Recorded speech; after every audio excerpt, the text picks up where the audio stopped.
just gonna walk through our food forest and show you what is different and fun and wonderful. Good morning. Do you do well in the mornings? Not really. Yeah, I am. But I have coffee, so. I'm perfectly fine. This is one of our favorite varieties of blackberry. It's a Kiowa.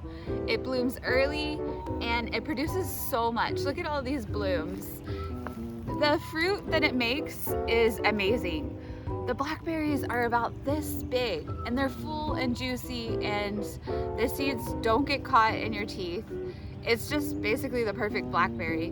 We have a lot of different varieties here. This is my favorite, but yeah, I'm so excited for blackberry season. I can even see, come a little closer, you can even see the starts of a blackberry right here. So they probably won't make it inside, honestly. So they'll get eaten right off the bush. We have 3 types of grapes in here that grow well in our zone 9A. This is a Carlos Muscadine. I guess there's different varieties of muscadines. This happens to be the Carlos variety. It's kind of just coming back. It has these kind of smallish leaves. This is about as big as they get. They might get a little bit bigger. Then they have tight clusters of nice juicy grapes. They're pretty good. We had a few off of them last year, but we're hoping that they really get going this second season. what's this one? That's the same thing. So that's 2 Carlos Muscadine. Okay. And then over here we did plant our Survivor. That's a Thompson grape. It is handling its transplantation pretty well. And this is a Champanel Grape. And it has these beautiful kind of rose colored, look at these like copper rose colored leaves as they first flush out. And you can see these are leaf starts, and they start with this beautiful pink hue. It almost looks like flowers. Yeah, they really do. It's gorgeous. Get a close up of that. That is a Champanel grape. I have no idea what they taste like because it didn't make any grapes last year, but I think it's off to a good start. So I'm pretty excited about that. And then moving into the first section of our food forest over here. This is our Goji Berry, and I think it's neat because before growing a Goji Berry here in our yard, I had never seen an actual Goji Berry. I'd only seen them dry, you know, like I guess Goji Berry raisins or whatever. And there's a small bug that kind of gets to it, but it's so vigorous and it just doesn't seem to mind. So it's got these little pinholes. I don't know what's actually doing this. I've never actually seen it, and I look at it quite a bit. But either way, I mean, it feels like you can't get rid of this thing. And it's funny because they grow in the Andes naturally, as I understand it. But it is thriving here in our food forest, and it produces tons of little red goji berries.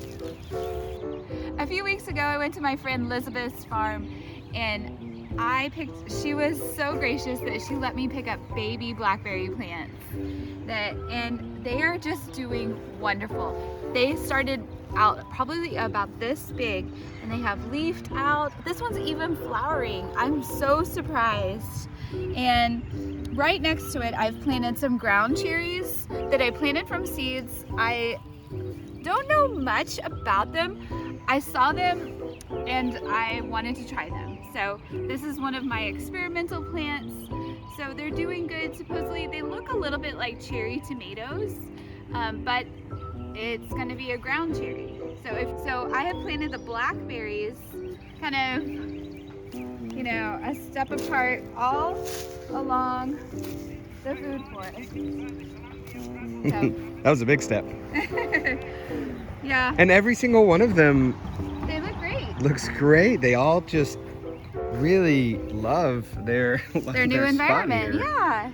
I mean, I can't believe how many of them are flowering already. We're gonna get blackberries from a 6-inch tall blackberry bush, I guess. And the cool thing about blackberries is that they do make babies in the first few years of their life. And so, I mean, we can just keep transferring them. We can keep, you know, this section will fill up with berries right here. And then we can keep like moving them out, maybe even all around the food forest. We'll see. We'll have a hedge of thorned yeah, exactly. Blackberries to keep the kids out of the garden.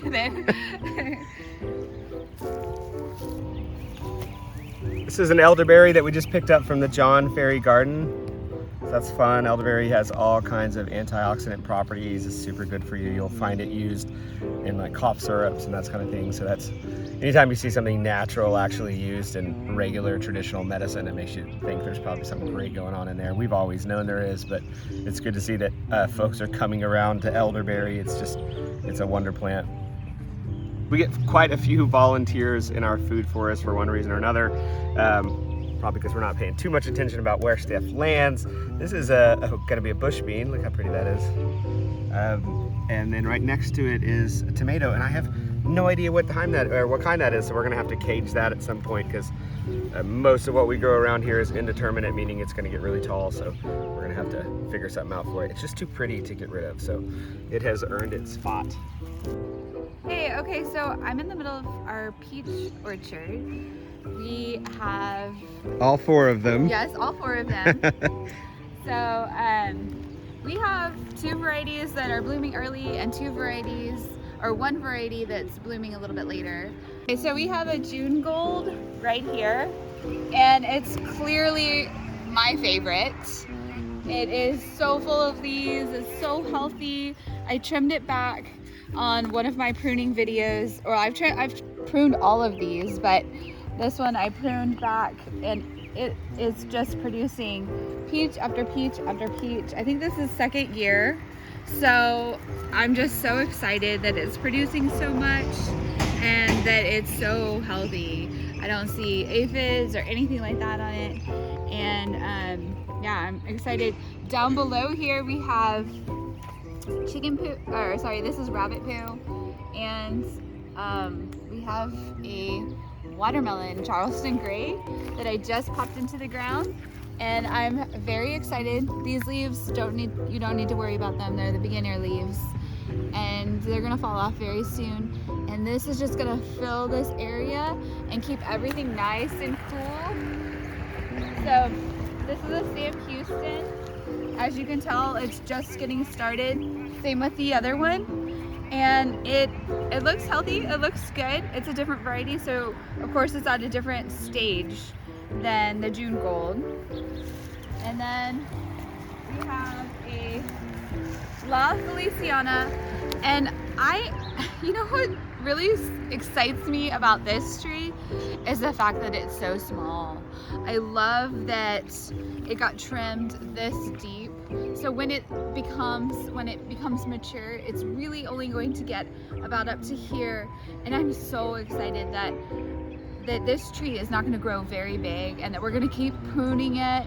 And the benefits for having a smaller tree is that it produces, so it might produce less than a huge tree, but the fruit that you get when you trim a tree like this, it's going to be like a more concentrated flavor and sweetness because it has less fruit to produce. And I'm really excited about this pruning of this tree. And I mean, when they're kind of at full maturity and they're each making 50, 60, 80 peaches a piece, I mean, we're talking about, you know, a few hundred peaches yes. at oh least. My gosh, you're gonna be like freezing, canning. I guess our kids will plow right through. Oh my gosh, yeah. A few hundred peaches. Plus, what am I I talking think, about? Like, fruit is the best snack a kid can eat. I'll be lucky to get a few peaches. Right, exactly. Right over here is an Anna apple that 2 weeks ago was green and looked like it was great, and now it is just dead. Just as dead as can be, and I have no idea what happened. There was never a pest issue. I didn't see anything going on. Nothing has changed in the soil, but it just went to crisp. So if you know anything about Anna apples, if you've ever seen something like this before, let us know in the comment section. I hate to think that we didn't do something and, you know. It went really fast. But it went so fast. It's just crumbly, dried, dead. I don't know. To it is this beautiful smoky fennel. Oh my goodness, this is like one of my favorite things in the garden. And when you run your hands through it, it just smells. Like it looks like this, backing up. It smells like sausage. And then I wish you could smell it. I wish you could smell it. It is gorgeous, and it's just, I don't know. Like, look at all the dimensions of green and purple. Yeah, really it's pretty. So pretty. And the camera just doesn't pick up on it. It's gorgeous. my favorite thing. And then here's the base. So pretty.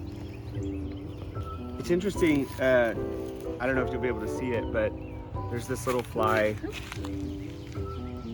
Where's the fly? It's over here on this large leaf. And it's completely different than any other kind of fly. Don't get too close, don't scare it away. I'm not scared away. I mean, that's not a normal fly, normal for our area. I've never seen a fly like that. It is interesting as we really study these plants. We have so much biodiversity in this small area that we see such a diversity of bugs. And isn't it wonderful? Like, I'm just amazed at how many different insects we see, and like how many, I don't know, it's just, everything is just, I'm amazed like a child, Yeah, we're back in our tropicals section over here. If you pan out a little bit, I need to trim this moringa off now that I know for sure it's not coming off, but come take a close look.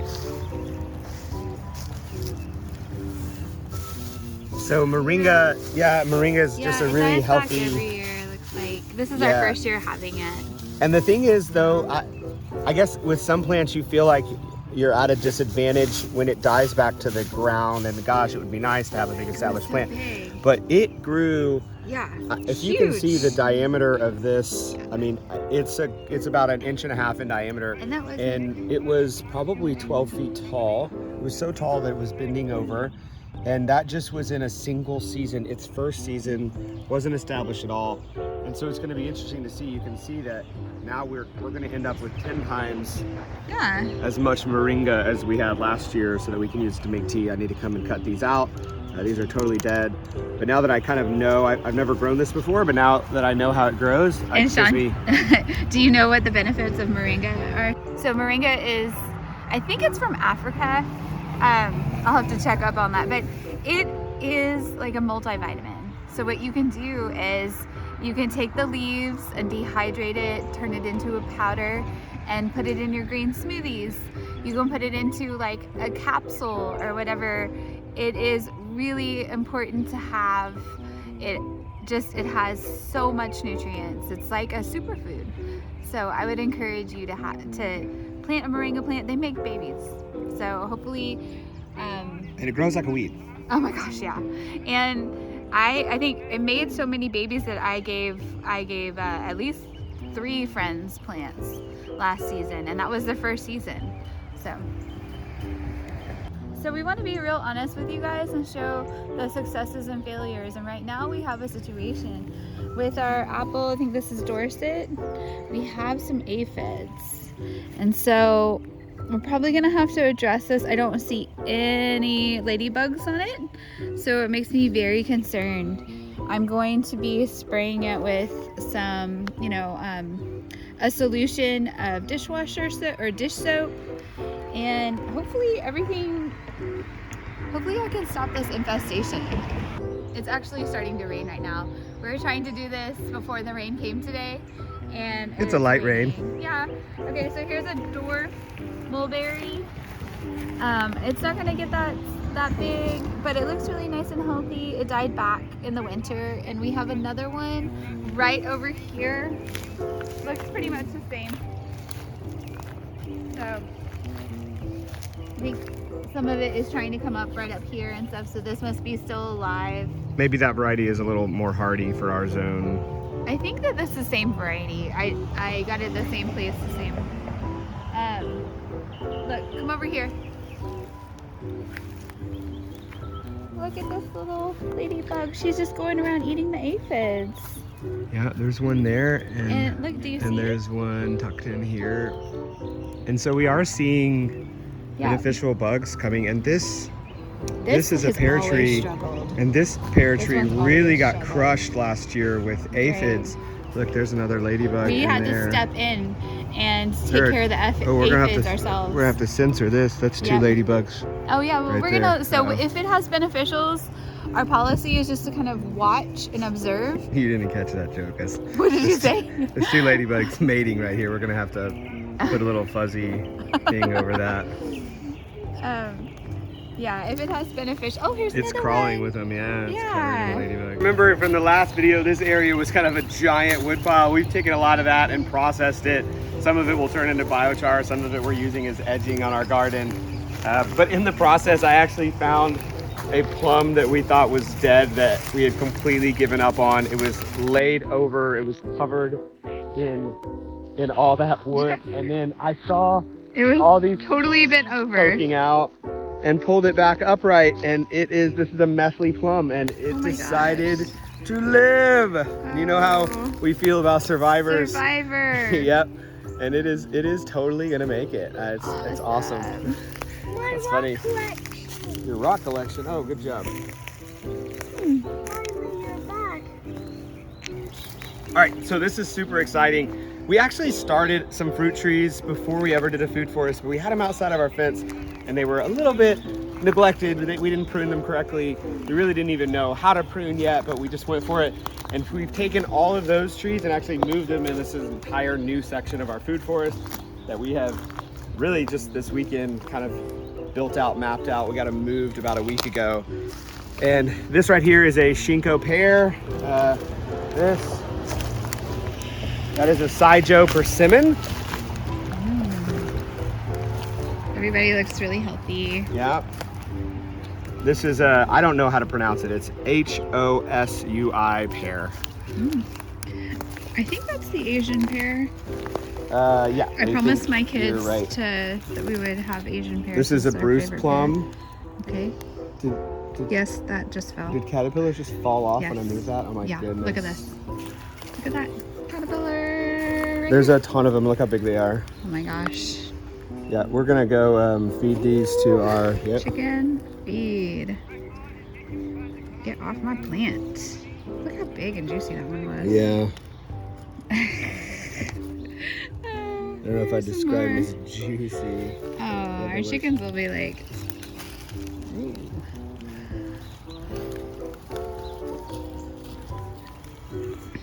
They're everywhere. Yeah, We are this farming is too caterpillars. many. This is a Santa Rosa plum. And look, I mean, this is really like getting to be a mature tree. Yes. And this is, I didn't really understand pruning, but I did know that I needed to cut the center leader. So I did that. And so I am slightly pleased with the tree. But this was, again, we're learning. And this is when I really didn't understand pruning. And we have one more right behind you. yeah. Yeah. Distracted by caterpillars. So, And this is a June Gold peach. yep. And again, you can see how far behind it is. Yes, that we had the same right. over there. Do you remember that tree, that Probably peach from that I was? moving it. Yeah, I'm just talking about.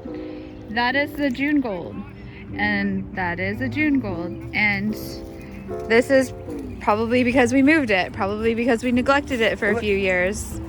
What? It's got flowers. Oh yeah, that's awesome. Oh, look at that caterpillar. The chickens got to this, so if any of you guys have chickens, you know they get to things, and they got to my loofah. And I'm just hoping, let's see, I'm hoping, yeah, some of them are surviving. That looks like they're gonna survive over there. That is not a loofah, that like viney thing right there. These are the loofah. They're gonna cover this fence. So this amount will cover this whole fence that really needs to be repaired. And so sometimes you just don't have the time to do things like repair fences, and you cover them up with loofah plants. And so we have that. And then I don't know if you guys over there, it's something really exciting for me, the start of a greenhouse with collected windows, and that eventually will go in that corner where there's a bunch of sun. So eventually, one day, hopefully, sometime soon. Yeah. And then we have a tree house going for the kids. And yeah, it's wonderful. So I'm gonna help Sean collect caterpillars, and that's it. That's it for the March Food Forest. Thank you so much for joining us. I hope you enjoyed our walkthrough and, you know, the ins and outs, the goods, the bads. And we would love for you to continue to join us. And to start your own food forest. Yeah, for sure. 100%. Have a great day. Have a good one. Bye.